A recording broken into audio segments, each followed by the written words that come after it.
Lizzie Borden to the axe, gave her mother 40 whacks. When she'd done, she gave her father 41. Aloha.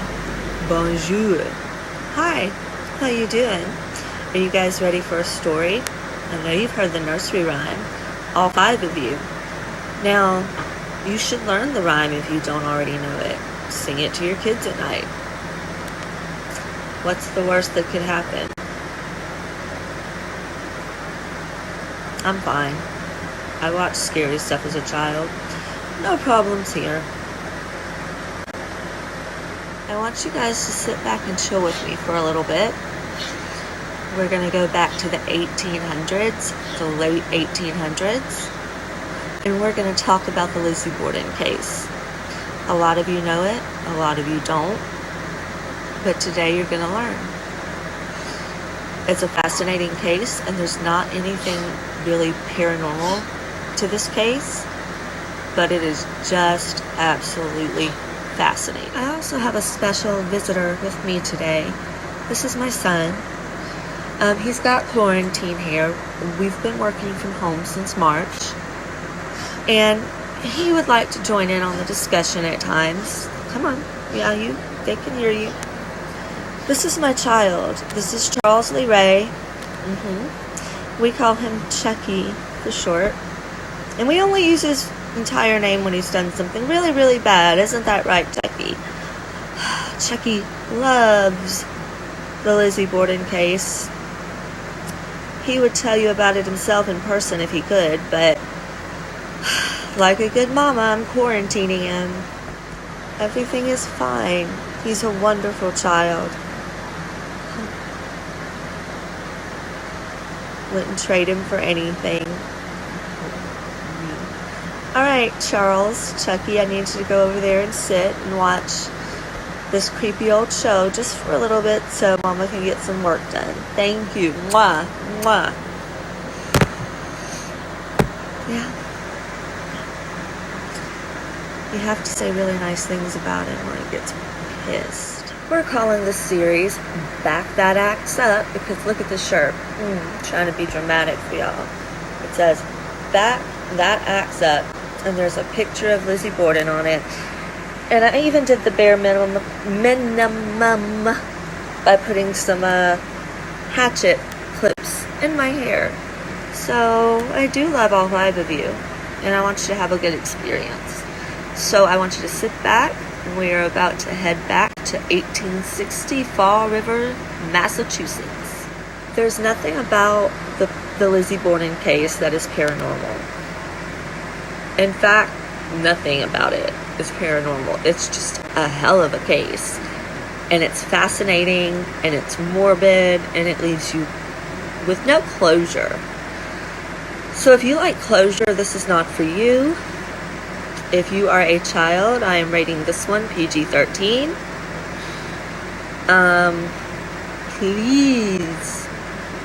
Please do not let your children watch if they are little. I don't want to give them axe murder nightmares. I don't want that on me.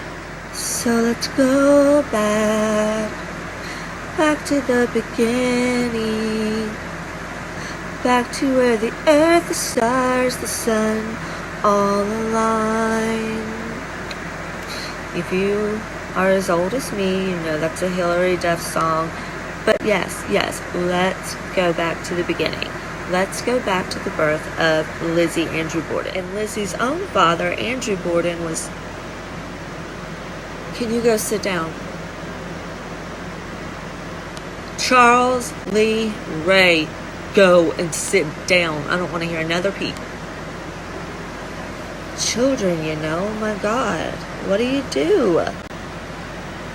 Anyways, I said if you touch that remote one more time, you're sitting in the corner. Anyways, Lizzie was born to Sarah and Andrew was quite wealthy. He was born wealthy, but he worked to get his own wealth himself. It's like Dr. Seuss. He worked to get the wealth himself. Well, what I mean when I say that is that his family had money, but he thought he was being noble by creating all these projects for himself. But in my personal opinion, and this means nothing, his wealthy family had to have given him some resources, whether he admits it or not. Girl, don't say that. You know it's wrong. You know it's not funny. Don't do it. Keep it to yourself. The demon side of me won. I'm just gonna say it. He also made his money manufacturing furniture and caskets. Why do you think this is so funny? Why do I think this is so funny? I don't know if it's funny or just weird. But was he buried in a casket that he made, that he helped to make? The irony. This case has a lot of irony. Think about that though. Wouldn't that suck? Suck to be laid to rest in a coffin that you made or had manufactured yourself? Did Lizzie get a good deal, at least, from the company? Because it was her daddy's? I don't know. We may never know. It's just strange. Andrew's estate was worth around $300,000 at the time of his death, which was 1892. And today, that would be about 8.5 million in US dollars. So yeah, Daddy was loaded. But you really want to know what's bad? Is that he was very generous with his money, with everyone except his family. Yes, his properties that he rented out had electricity and indoor plumbing, but his own home, which was a beautiful home, he did not allow them to have indoor plumbing or electricity because of the cost. Now, again, he was wealthy. He could have paid the cost, and it was really rare. It was really rare for people in a rich neighborhood or an affluent neighborhood to not have electricity and gas at this point. Electricity, gas, and indoor plumbing were luxuries, but they were luxuries that the wealthy people could afford. So he didn't even have this for his own home. And it kind of ticked his girls off, right? They kept trying to get him to update the house, and he was like, no, it's good. It's fine. Okay. Okay, Daddy. Okay, whatever you say, Daddy. I would have been burned as a witch back then because of this mouth, because of this petty-ass mouth. So Daddy Warbucks over here is sitting on a nice $8.5 million in today's currency and nest egg, and he's got 2 daughters in their 30s who have not married, and he's essentially not giving them any money and giving away their inheritance to other family members. He would give away homes, rental homes, all this stuff to other family members, but not to his own 2 daughters. And I know that some of you are going to be like, well, of course, they should have gotten out and worked and gotten their own money. Okay, let me tell you right now that this was a different time. This was 1892, and women didn't have a lot of options.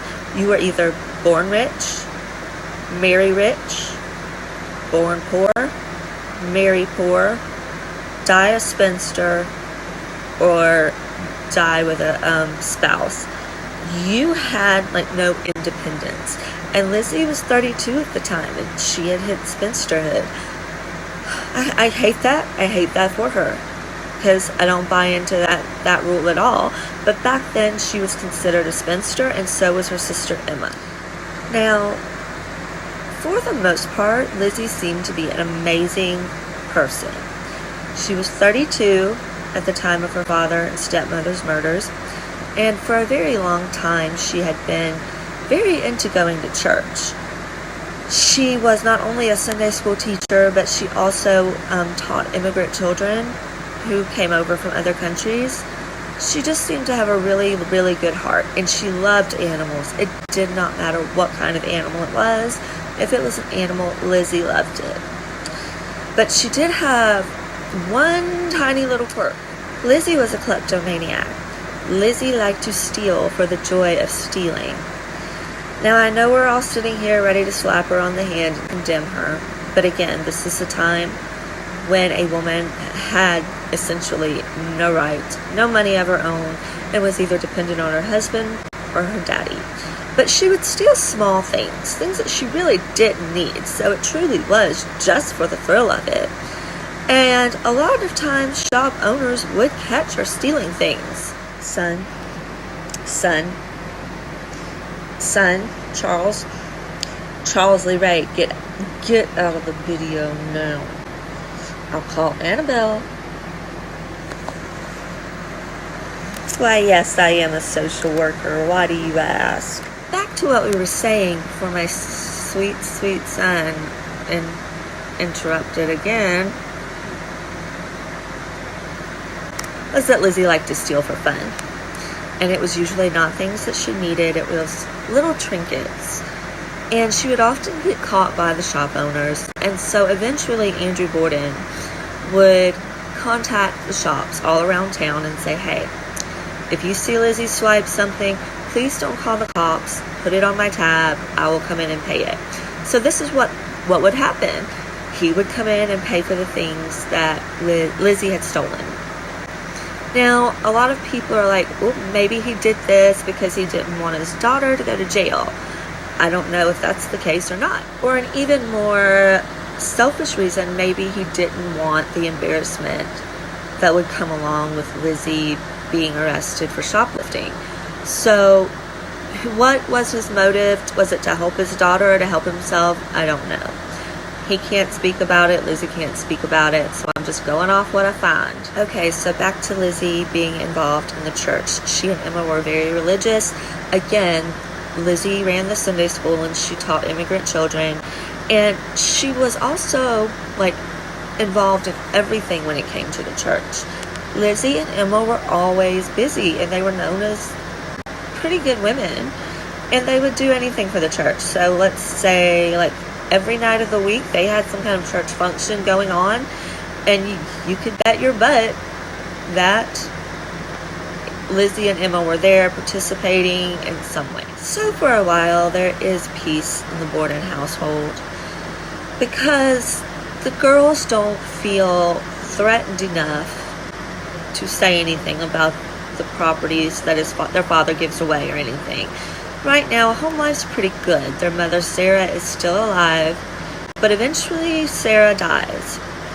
And that's when the tension in the house starts to become very, very obvious. You could cut it with a knife. Today, we don't expect people to stay widowers for life. We expect people to remarry and try to move on with the rest of their life and to fix the pieces that are broken. And I'm sure they did the same back then. Men essentially needed women to run the household, to run the cooking and cleaning, all of that. The men ran the business stuff, the women ran the household stuff. And Andrew was left without a wife to help him out. Today, we don't expect people to stay widowers for life. We expect people to remarry and try to move on with the rest of their life and to fix the pieces that are broken. And I'm sure they did the same back then. Men essentially needed women to run the household, to run the cooking and cleaning, all of that. The men ran the business stuff, the women ran the household stuff. And Andrew was left without a wife to help him out. After Sarah dies, however, and I don't know why Sarah died, death was common. So, everybody dies, so I sound dumb saying death is common. But, dying youngish was not seen as such a tragedy then, I guess. I sound like a bag of dicks. What I'm trying to say is that death at a young age was a lot more expected at that time. Thank you. Eloquently said. So 3 years after Sarah's death, Andrew remarries. Now, I personally think 3 years is plenty of time. If you're ready to jump back in there, you cannot really judge other people's grief. Grief comes differently for everyone. But this pissed Lizzie and Emma off. And let me tell you why. Lizzie strongly believed that Abby, her father's new wife, married Andrew for the money. She often referred to Abby as a gold digger. Get down, girl, go ahead, get down. Get down, girl, go ahead, get down. Get down, girl, go ahead, get down. Get down, girl, go ahead. Sorry about the musical number there for a second. Whenever I read that someone was a gold digger, one of my favorite songs comes on, Gold Digger by Kanye. And although Kanye and I have had a falling out in the recent years, still gotta respect that song. So I do. Alright, so now let's think back to the wedding to Abby. And let's look at the age of the children. I'm assuming Emma was anywhere between 33 and 35, and Lizzie was 32 at the time of the murders. They were spinsters. They wouldn't be maybe by today's standards, but back then that was considered a spinster. And their father was their sole source of income, honestly. And that was an unfortunate repercussion of the times. Now that sweet, religious Lizzie Borden, how did she like having her gold-digging stepmother? She didn't. She would badmouth Abby all around town, all around church. And the shade is just, honey, you know I live for the shade. I live for the shade. So let's talk about the shade. What would you call your new stepmother? Would you call her by her name, Abby? Would you just call her mother? Would you come up with some new nickname? What do you think Lizzie did? What do you think? Lizzie would call her Mrs. Borden. I mean, it's not a lie. You are Mrs. Borden. It's not a lie. But the shade is beautiful. Beautiful. Now, the Bordens had a live-in housekeeper. Her real name was Bridget. But apparently, Emma and Lizzie could not be bothered to learn her name. And they called her Maggie. So we are just going to refer to her as Maggie because this has a lot of moving parts and it'll be easier that way. Now, Maggie said that Emma also had great disdain for Abby Borden, but that Emma was not as vocal about it. Emma and Lizzie were very, very close. I mean, they were truly all each other had in the world. So they weren't just sisters, they were best friends. And most of the time, if Lizzie wouldn't take her dinner with her family, Emma wouldn't either. She would go eat with Lizzie. So they avoided their dad and their stepmom as much as possible. Remember all the wealth that I said Andrew had and the lack of wealth that he would give his daughters. This enraged Lizzie and would later be used against her in court. He started giving properties that should have been left to Emma and Lizzie after his death to Abby's family. He's giving away their inheritance. They have nothing but their inheritance at this point. And he's giving it away. And meanwhile, he won't even let them rent a house from him. And he doesn't want them doing anything that would bring them any sort of independence. Now, because I know you, and I know one of you is going to try it, I'm not saying that just because he was a cheapskate that he deserved to be hacked to death. I'm just saying that's what happened. That's all I'm saying. Lizzie and Emma finally confront their dad, and they tell him, why are you being so generous to Abby's family and not to your own flesh and blood? So he agrees to let them buy one of the rental properties that he owns for $1. Pretty good deal. Still probably a good bit of money back then, but a pretty good deal. Now, they take this up, and within a few weeks, though, they sell him back the property for $5,000. $5,000. They sold him back the property. Remember when I said Lizzie was an animal lover and I said all animals? I meant it, and this is going to demonstrate that.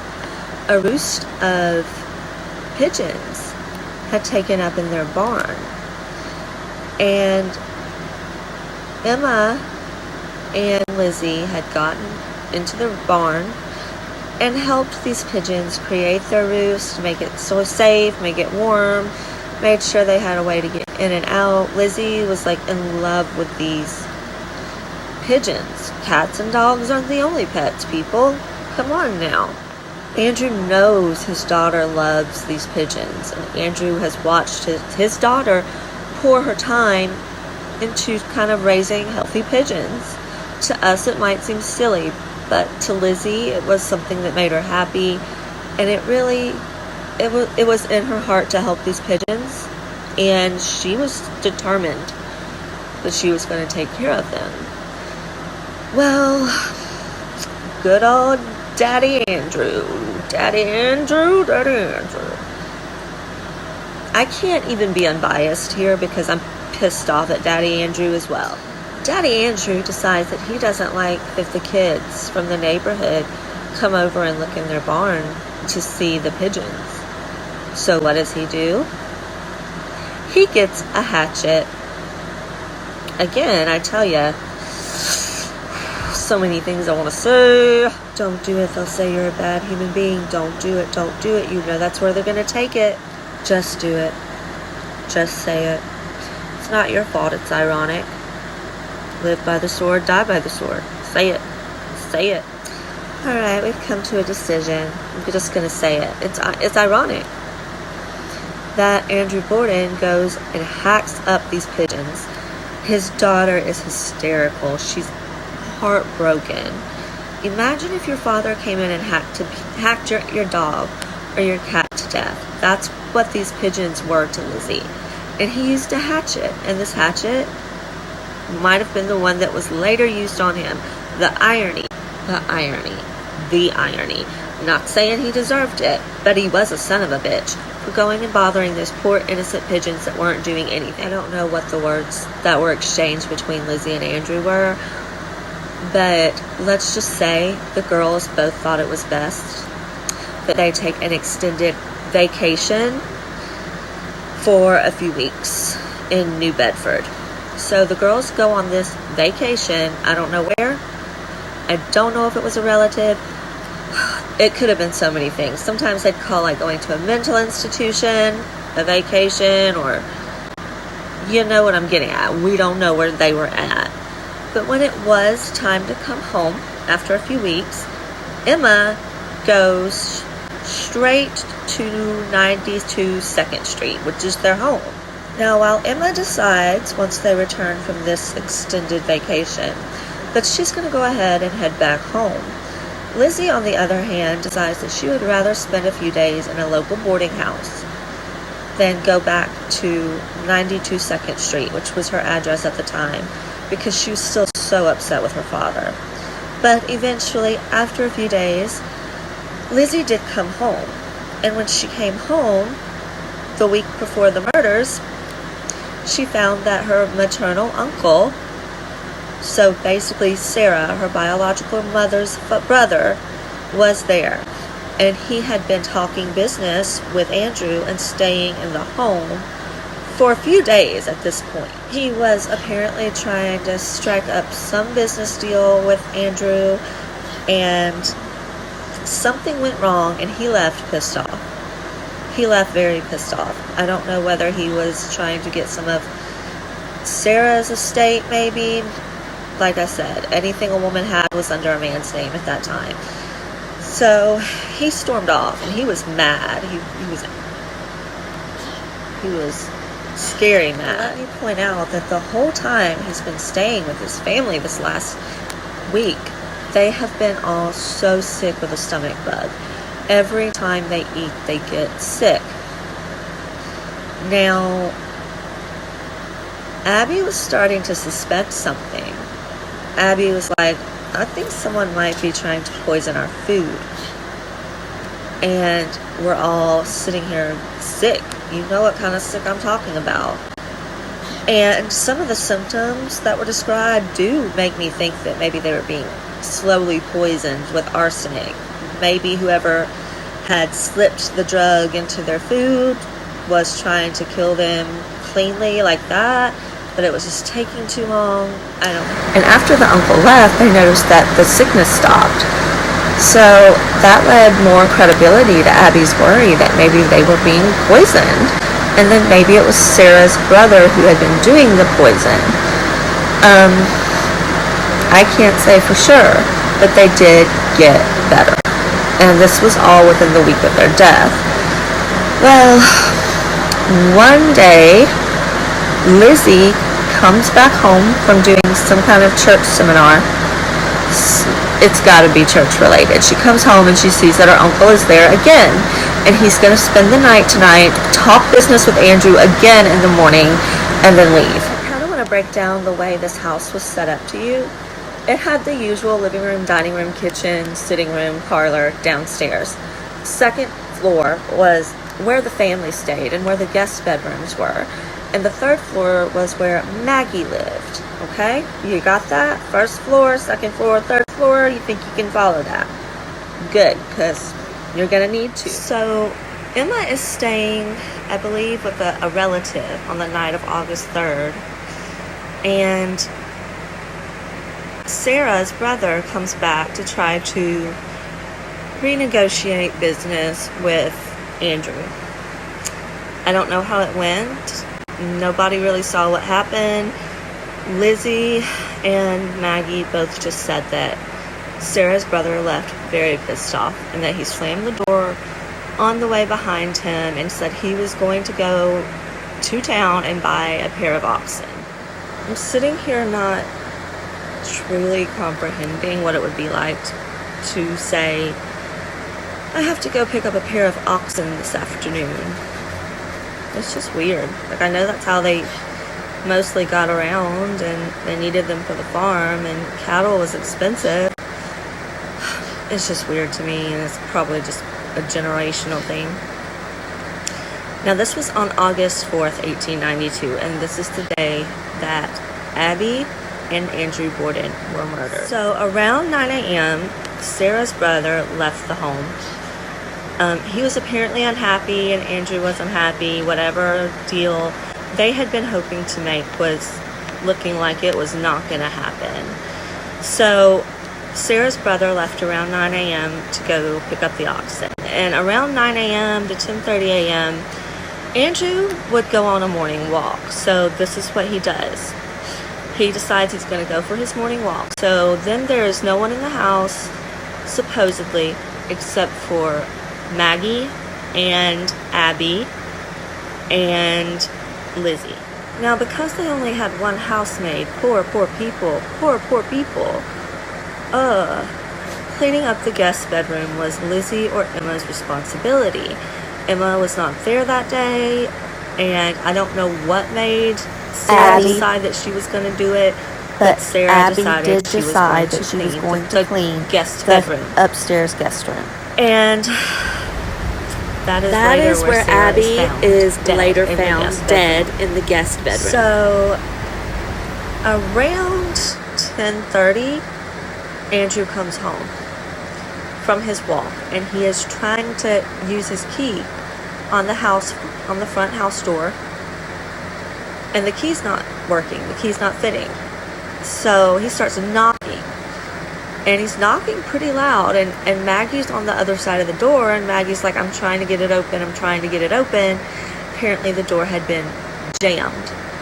Eventually, they got it open, but Maggie let out a bunch of curse words, which elicited giggles from the second floor. And these giggles were assumed to be by Lizzie, because nobody else would have been up there at this point. So they think Lizzie had been up to some mischief and maybe jammed the door. So Andrew finally comes in, and he notices the absence of his wife.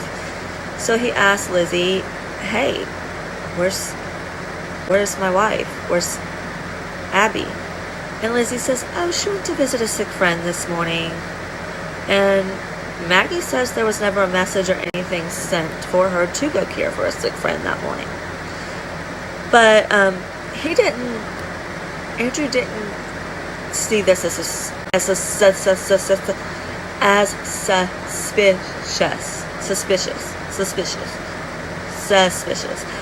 So Andrew didn't find this suspicious. That's a little suspicious. So Andrew's like, okay, sounds fine. I'm gonna take my usual afternoon nap. It was actually morning, but you know what I mean.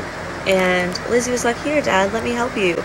So he sits down on the couch, and Lizzie starts taking his shoes off, his socks off. She gets him his slippers. She fluffs the pillows under his head. Where did all this generosity come from all of a sudden, Lizzie? It's just weird. It's just weird. So then Lizzie tells Maggie, hey, Maggie, there's a department store sale in town. I'll give you some money if you want to, take the day off. Go buy you something from the department store. But Maggie is tired. She's had to deal with Lizzie's practical jokes today. And she goes to the 3rd floor where her bedroom is to take a nap. Now remember, Abby's dead on the 2nd floor.